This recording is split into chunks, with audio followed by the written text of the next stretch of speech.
જય જવાન, જય કિસાન, જય મુરલીધર।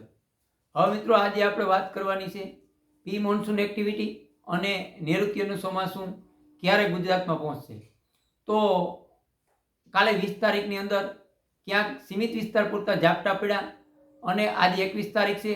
આજે 21 તારીખે પણ પ્રી મોન્સૂનનો વધારો થશે।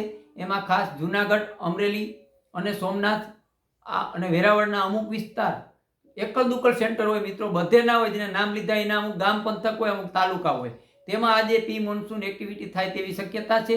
અને દક્ષિણ સૌરાષ્ટ્રના પણ અમુક વિસ્તાર હોય ત્યાં કોઈ સીમિત વિસ્તાર પૂરતું પ્રી મોન્સૂન થાય। અને પશ્ચિમ સૌરાષ્ટ્રની વાત કરીએ તો એક બે સેન્ટર હોઈ શકે કે ત્યાં પણ પ્રી મોન્સૂન એક્ટિવિટી થાય। રાજકોટની આજુબાજુ, જામનગરના અમુક વિસ્તાર, કારાવડ તાલુકો છે એના આજુબાજુ વિસ્તારમાં પણ સીમિત વિસ્તાર હશે મિત્રો, કોઈ મોટો વિસ્તાર નહીં હોય। એટલે પછી 22 તારીખ અને 23 તારીખથી ક્યાંક ને ક્યાંક થોડોક વિસ્તારોનો વધારો થાય અને ક્યાંક ક્યાંક આપણે તીવ્ર માવઠું પણ થાય તેવી શક્યતા છે। અને જ્યાં મિત્રો થંડરસ્ટોર્મ થતું હોય ત્યાં તીવ્ર માવઠું થતું જ હોય, ગાજવીજ અને પવનનું જોર પણ હોય। પણ મિત્રો પછી આપણે 27 તારીખે આ રીતે જોવા મળશે, આપણે ક્યાંક ને ક્યાંક છૂટા છવાયા જોવા મળશે। એમાં ધીરે ધીરે કચ્છના પણ અમુક એક બે સેન્ટર હોઈ શકે, ઉત્તર ગુજરાતમાં પણ જોવા મળી શકે અને મધ્ય ગુજરાતમાં પણ ખાસ મિત્રો દક્ષિણ ગુજરાતમાં આજથી વધારો થશે 21 તારીખથી। હજી પ્રી મોન્સૂન છે તેમાં તીવ્ર વરસાદ થાય તેવી પણ અમુક સેન્ટરની અંદર શક્યતા છે અને સૌરાષ્ટ્રના દરિયાકાંઠામાં વધારે શક્યતા છે બીજા અન્ય સૌરાષ્ટ્રથી પણ મિત્રો 27 તારીખ સુધી આ રીતે જોવા મળશે। પછી 28 તારીખથી ક્યાંક ને ક્યાંક વધારો થશે વિસ્તારોનો અને તીવ્રતાનો।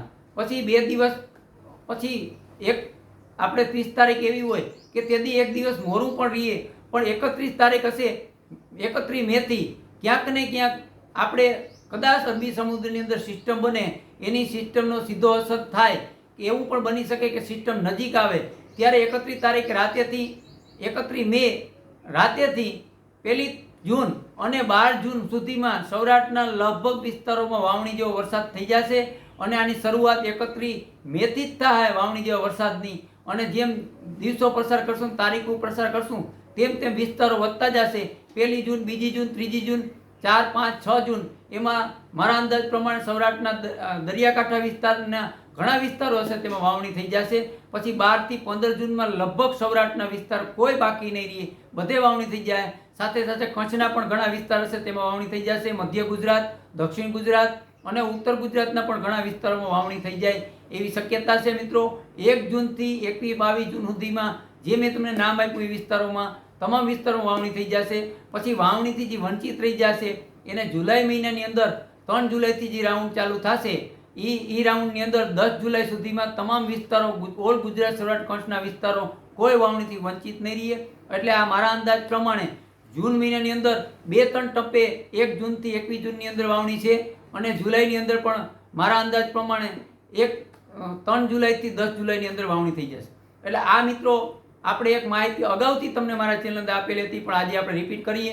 હવે નૈઋત્ય અને ચોમાસાની વાત કરીએ તો 8 જૂનથી 12 જૂન સુધીમાં દક્ષિણ ગુજરાતમાં પહોંચી જાય અને 12 જૂનથી 22 જૂન સુધીમાં તમામ સૌરાષ્ટ્રના વિસ્તાર અને કચ્છના ખાડી, નલિયા, ઈ પટ્ટો અને ઉત્તર ગુજરાતના અમુક વિસ્તાર અને મધ્ય ગુજરાત અને દક્ષિણ ગુજરાત એમાં તમામમાં નૈઋત્યનું ચોમાસું 22 જૂન સુધીમાં પહોંચી જાય તેવી શક્યતા છે મિત્રો। 15 થી 22 જૂન અને દક્ષિણ ગુજરાતમાં 8 થી 12 જૂન અને પછી ત્યાંથી મિત્રો ક્યાંક ને ક્યાંક ચોમાસું ખોરવાઈ શકે અને એ ચોમાસાનું પાછું રાઉન્ડ આપણે ક્યાંક પાછું નૈઋત્યનું ચોમાસું આપણે કહીને કે પાછું આવશે તો એ 3 જુલાઈથી માંડી અને 10 જુલાઈ સુધીમાં ઓલ ગુજરાત, સૌરાષ્ટ્ર અને આપણે જે ઉત્તર ગુજરાત, રાજસ્થાન બોર્ડર વિસ્તાર અને આખો કચ્છ વિસ્તાર તેને પણ 10 જુલાઈ સુધીમાં કવર કરી લેશે। આ મારો અંદાજ છે મિત્રો, આ કોઈ મોડલનો અનુભવ નથી।